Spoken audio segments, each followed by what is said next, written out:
제가 청년이었을 때 제가 다니던 교회에 한 후배가 있었습니다. 그 후배의 꿈은 제빵사가 되는 것이었습니다. 이른 아침에 맛있는 빵을 만들어서 바쁜 직장인들과 현대인들의 아침을 달래주고 싶어하는 그런 꿈이었습니다. 그때 저는 저렇게 따뜻한 꿈도 꿀 수 있구나라는 생각을 했었습니다.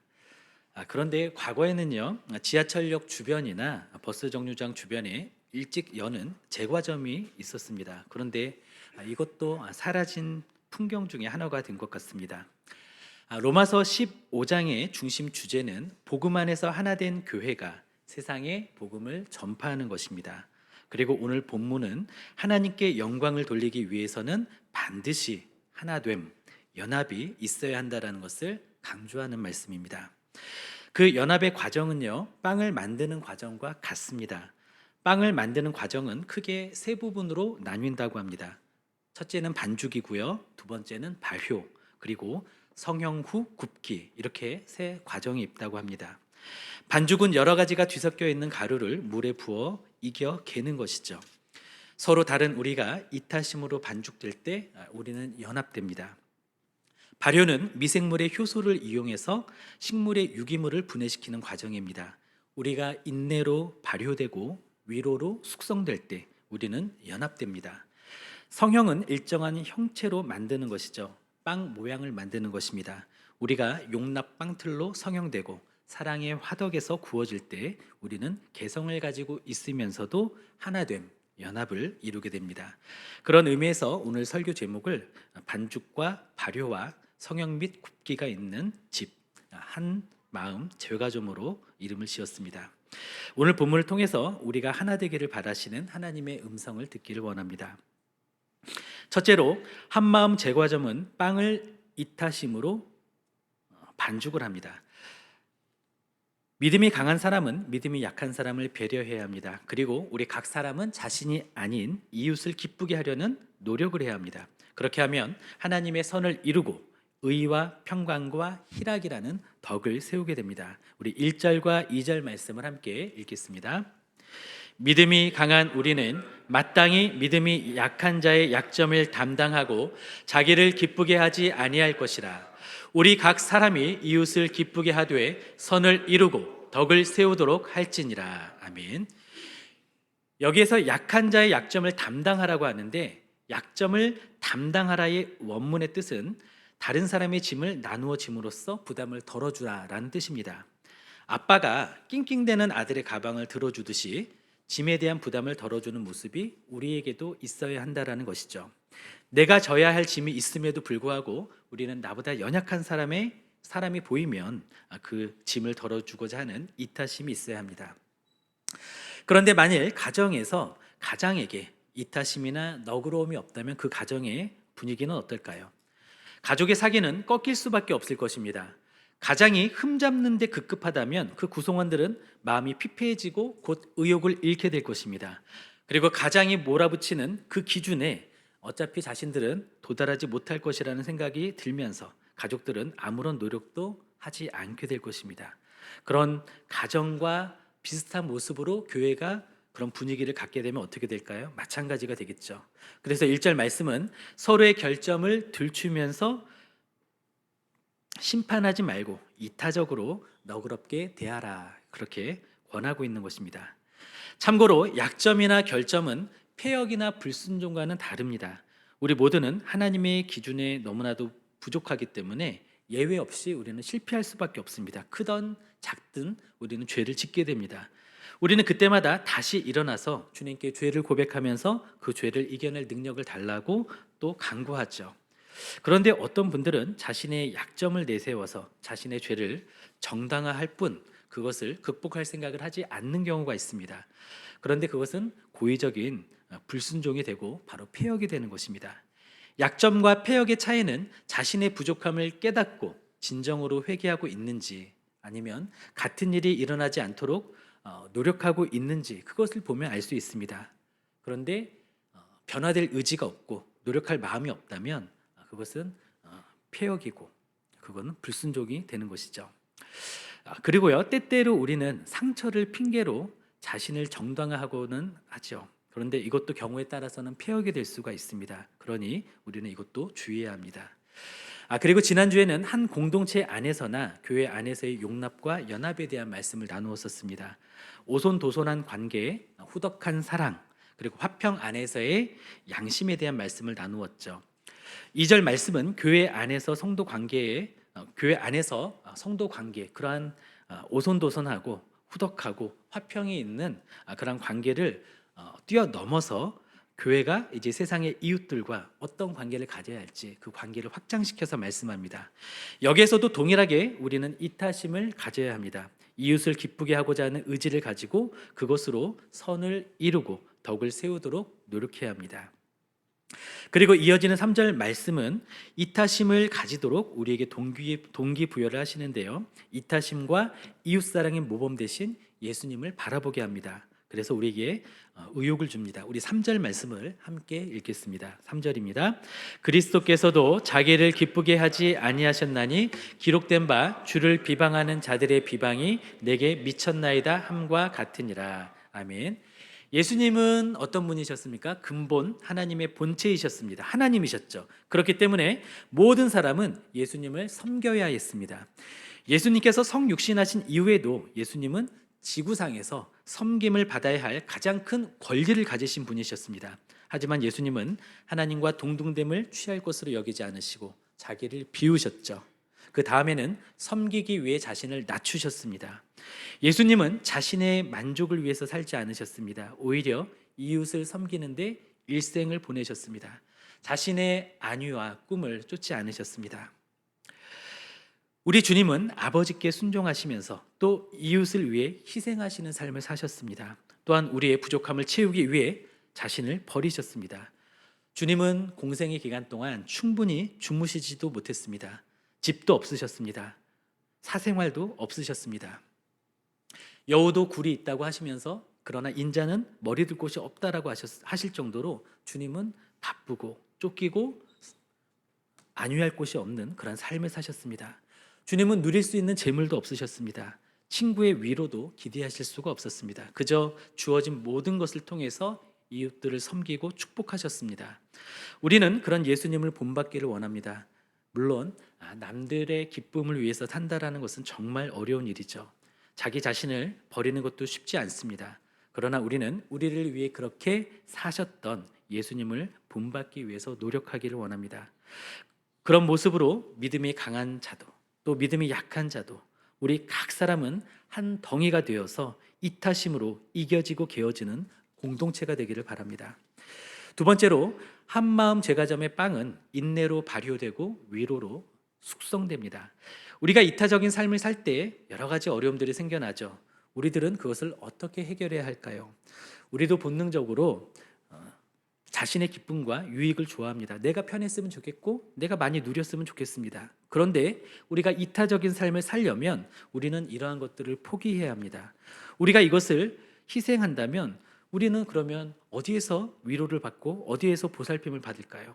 누가 우리를 보살펴 줄 것이며 계속해서 남을 위해서 희생하며 살 때 우리가 어떻게 소진되지 않으면서 이것을 지속할 수 있을까요? 다음 말씀은 그에 대한 해답을 주십니다. 우리 5절과 6절 말씀을 함께 읽겠습니다. 5절 읽겠습니다. 이제 인내와 위로의 하나님이 너희로 그리스도 예수를 본받아 서로 뜻이 같게 하여 주사 한 마음과 한 입으로 하나님 곧 우리 주 예수 그리스도의 아버지께 영광을 돌리게 하려 하노라. 아멘. 우리는 초인적인 사랑, 초월적인 이타심을 실천하신 예수님을 본받기에는 모두 다 역부족인 사람들이죠. 우리의 힘으로 하다가는 며칠 정도는 흉내를 낼 수 있을지는 몰라도 지속하기는 힘들 겁니다. 금방 포기하게 될 것입니다. 그런 우리를 이해하시는 하나님은 우리의 인내가 언제 고갈될지 아십니다. 또 우리의 마음이 언제 낙심될지도 아십니다. 그렇기 때문에 우리에게 인내할 수 있는 힘을 주시고 희생할 수 있게 위로를 해주십니다. 우리가 남을 돕는 데 부족한 점은 하나님이 채워주십니다. 주님은 그렇게 우리의 인내를 이루십니다. 그리고 우리가 남을 위해 희생할 때 하나님은 우리를 위로해 주십니다. 우리의 상한 마음을 보듬어 주시는 것이죠. 그렇게 하나님은 우리에게 감정적인 보상도 해주십니다. 이처럼 하나님이 우리를 보살펴 주시기 때문에 우리는 다른 사람들을 위해 헌신할 수가 있는 것입니다. 우리가 그리스도 안에서 연합을 이루고자 한다면 우리는 서로의 연약함을 인정하면서 참고 인내해야 합니다. 또한 이웃의 기쁨을 추구하며 살아야 합니다. 자신의 욕구보다 타인의 부족함을 먼저 헤아려야 합니다. 그러기 위해서 우리는 숙성되어야 합니다.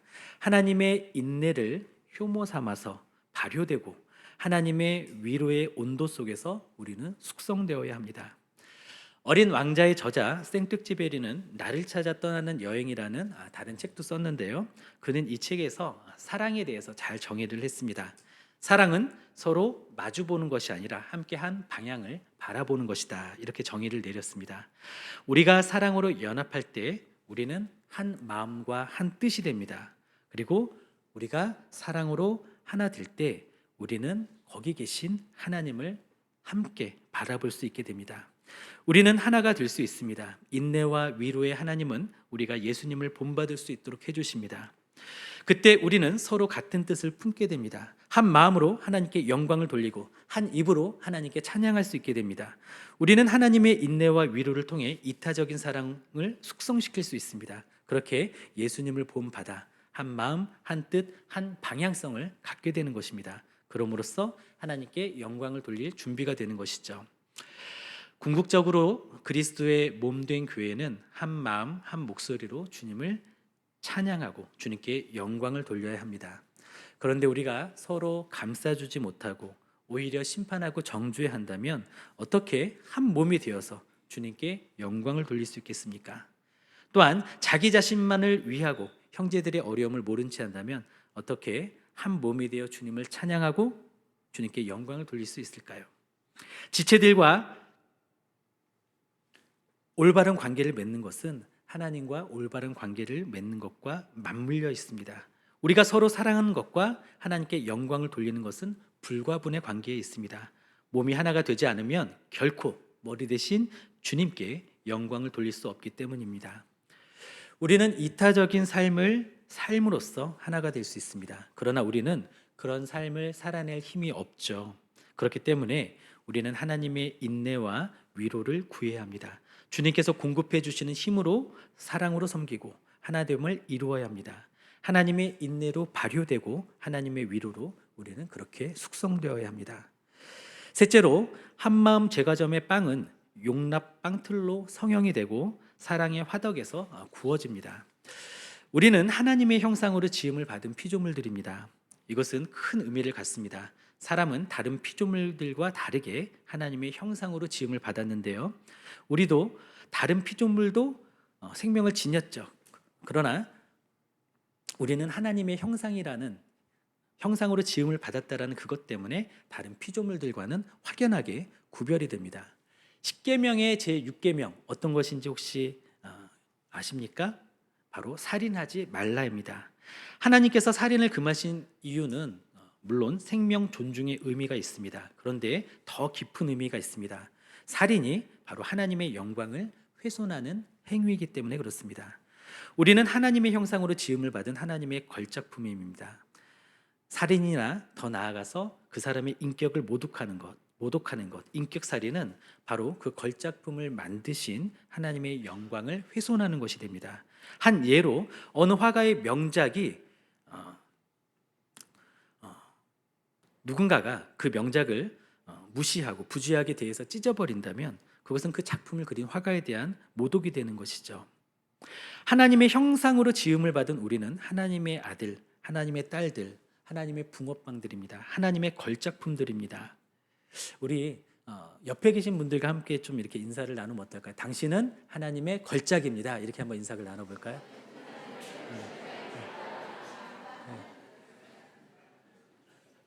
이게 좀 약간 감탄하는 표정을 조금 더 실어가지고 다시 한번 인사 나눴으면 좋겠어요. 이렇게 환하게 당신은 하나님의 걸작입니다. 이렇게 인사 나누시면 좋겠습니다. 예. 우리가 물건은 비교할 수 있습니다. 그래서 우리가 볼펜 같은 건 비교할 수 있잖아요. 이 볼펜은 이 볼펜보다 잘 써진다, 더 디자인이 예쁘다, 그럴 수 있잖아요. 그런데 작품은 비교를 할 수 없습니다. 그냥 그 작품 자체로 감상을 해야 되고 작품 자체의 가치를 인정해 주어야 합니다. 우리 모두가 한 사람 한 사람이 하나님께서 빚으신 우리의 어머님의 모태에서 조성하시고 빚으신 신묘막측한 걸작품이라는 것을 기억하기를 원합니다. 예수 그리스도께서는 그런 우리를 받아주셨습니다. 그리고 우리에게 서로 받으라라고 요구하십니다. 우리가 서로를 받는 것은 걸작품들의 작가이신 하나님께 영광을 돌리는 것입니다. 우리가 어떤 그림을 보면서 저 그림 너무 뛰어나다, 훌륭하다라고 우리가 칭찬을 한다면 그 그림이 칭찬을 받는 것이 아니라 그림을 그린 작가가 칭찬을 받는 것이죠. 마찬가지로 우리가 서로에게 받고 서로를 인정하고 존중하는 것은 바로 하나님께 영광이 되어지는 것입니다. 우리 7절 말씀을 함께 읽겠습니다. 7절입니다. 그러므로 그리스도께서 우리를 받아 하나님께 영광을 돌리심 같이 너희도 서로 받으라. 너희도 서로 받으라. 우리는 하나님께 영광을 돌리는 것과 형제 자매를 받아주는 일이 같은 문제라는 것을 알아야 합니다. 하나님이 영광을 받으시려면 우리는 먼저 서로 받아들여야 합니다. 주님께서 우리를 받아주신 것처럼 우리도 형제 자매를 받아들여야 합니다. 그래야만 아버지 하나님을 영화롭게 할 수 있습니다. 주님은 우리가 죄인이었을 때 우리를 받아주셨죠. 우리를 위해 목숨을 바치셨습니다. 주님은 우리를 그런 식으로 대해주셨습니다. 부족하고 흠결이 있는 우리를 있는 그대로 받아주셨습니다. 너그럽게 포용하여 주셨습니다. 용납해 주셨습니다. 주님께 그렇게 받아들여진 우리는 당연히 그리스도 안에 있는 형제 자매를 너그러운 마음으로 받아주어야 합니다. 서로 용납해야 합니다. 용납이라고 하는 말의 본래 뜻은 담요로 덮는다라는 의미를 가지고 있습니다. 다른 사람의 허물을 덮어준다라는 것이죠. 허물이 없어서 우리가 받아주는 게 아니라 허물이 있음에도 그것을 덮고 받아주는 것입니다. 비록 내 의사와 다른 의견을 가진 사람이 있다 할지라도 넓은 마음으로 감싸주는 것이죠. 나와 달라도 또 흠이 보여도 우리는 받아주어야 합니다. 그렇게 할 때 우리는 연합하여 하나님께 영광을 돌릴 수 있는 것입니다.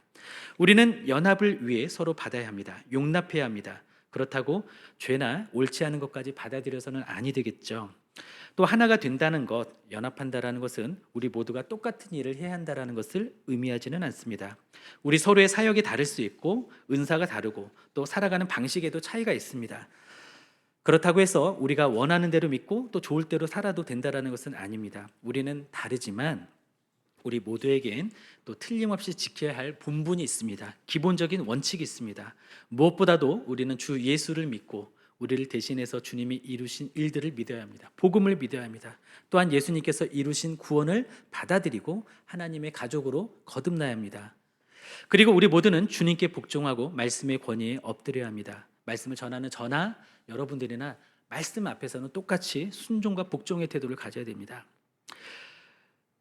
우리는 그리스도 안에서 서로가 다른 모습으로 존재합니다. 그러나 우리는 주님과 공통된 관계를 맺고 있습니다. 모든 일에서 주님을 영화롭게 하려는 공통된 소망도 우리에게 있습니다. 그리고 그것은 우리의 사명이기도 합니다. 따라서 우리는 예수님이 우리를 위해 행하신 일을 마음 중심에 지니고 그것을 가지고 그 힘으로 우리는 또 화합해야 합니다. 그렇게 중심을 가지고 화합에 힘써야 하는 것이죠. 그렇게 우리는 우리의 근본을 붙잡고 각기 다른 서로를 존중하면서 서로를 받아들여야 합니다. 그렇게 우리는 용납의 빵틀에서 성형되어지고 사랑의 화덕에서 구워져야 하는 것입니다. 그럴 때 우리는 한화됨으로 하나님께 영광을 돌릴 수 있게 됩니다. 말씀을 맺겠습니다. 미국이 지금처럼 미 합중국으로 태동하기 이전에 이런 일이 있었습니다. 13개의 주가 모여서 이제 단일 국가를 세우게 되었는데 어떻게 국회를 형성해야 하느냐, 여기에 대해서 서로 의견을 내놓았습니다. 버지니아 주에서 온 대표가 손을 들고 말했습니다. 인구 비례대표를 뽑아서 국회를 구성합시다, 이렇게 제안을 합니다. 그렇게 하니까 비교적 큰 주에서 온 사람들이 쌍수를 들고 환영을 합니다. 그러자 북쪽에 있는 작은 주인 뉴저지 주에서 온 대표가 손을 들고 이렇게 이의를 제기합니다. 지금 우리 13개 주가 동등한 자격으로 미 합중국을 건설하려는데 인구 비례로 대표를 뽑아서는 되겠습니까? 각 주에서 동일한 숫자로 대표를 뽑아서 국회를 구성합시다. 그러자 이번에는 적은 주에서 온 대표들이 두 손을 들어서 환호를 합니다. 서로의 말에 다 일리가 있죠. 다 옳았습니다. 만일 이때 자기 뜻만 옳다고 고집을 한다면 결국 어떻게 되었을까요? 그랬다면 오늘날과 같은 미 합중국은 존재하지 않았을 것입니다. 그들은 상대편의 주장을 용납할 줄 알았습니다. 서로의 의견을 받아들이기 위해 방법을 찾았습니다. 똑같은 숫자로 대표를 뽑아서 그것을 상원이라고 했습니다. 그리고 인구 비례대표로 대표를 뽑아서 그것을 하원이라고 이름을 지었습니다. 그것이 오늘까지 이어져 미국 의회는 50개 주에서 각 주당 2명으로 선출된 100명의 상원 의원이 있죠. 그리고 각 주의 인구수에 따라 선출된 435명의 하원 의원들이 있습니다. 만일 그들이 서로 받아들일 마음이 없었다면 안 되는 이유를 끊임없이 찾았을 것입니다. 그러나 서로를 받아들이려고 했고 힘을 합치려고 했고 연합하려고 했습니다. 서로의 의견을 존중하자 될 수 있는 방법을 그들은 마침내 찾았습니다. 그래서 당시 미국의 13개의 주가 연합하여 단일 국가를 이루게 된 것입니다. 그것이 오늘까지 확장되어 50개 주가 연합한 미 합중국이 된 것이죠. 미국을 영어로 표현하면 USA라고 합니다. United States of America. 나라 이름 자체에 United, Unity가 들어가 있죠. 연합이 들어가 있습니다. 그러한 연합의 저력이 있기 때문에 미국은 오늘날에도 세계를 주도할 수 있게 된 것입니다. 우리에게도 이러한 화합과 연합이 필요합니다. 그렇게 될 때 하나님은 우리를 통해 주님의 역사를 써나가실 것입니다. 그러기 위해 우리는 이타심으로 반죽되어야 합니다. 인내의 효소로 발효되고 하나님의 위로 안에서 숙성되어야 합니다. 용납의 빵틀로 성형되고 사랑의 화덕에서 구워져야 합니다. 그때 우리는 각자의 개성을 가지고서도 화합을 이룰 수가 있는 연합체를 이루게 될 것입니다. 바라기에 우리 모두는 한마음 제과점이 되어서 온전한 연합을 이루고 하나님께 영광을 돌리기를 원합니다. 그래서 역사의 한 페이지가 되는 제자들 교회, 역사의 한 줄이 되는 제자들이 되시기를 예수님의 이름으로 축원드립니다.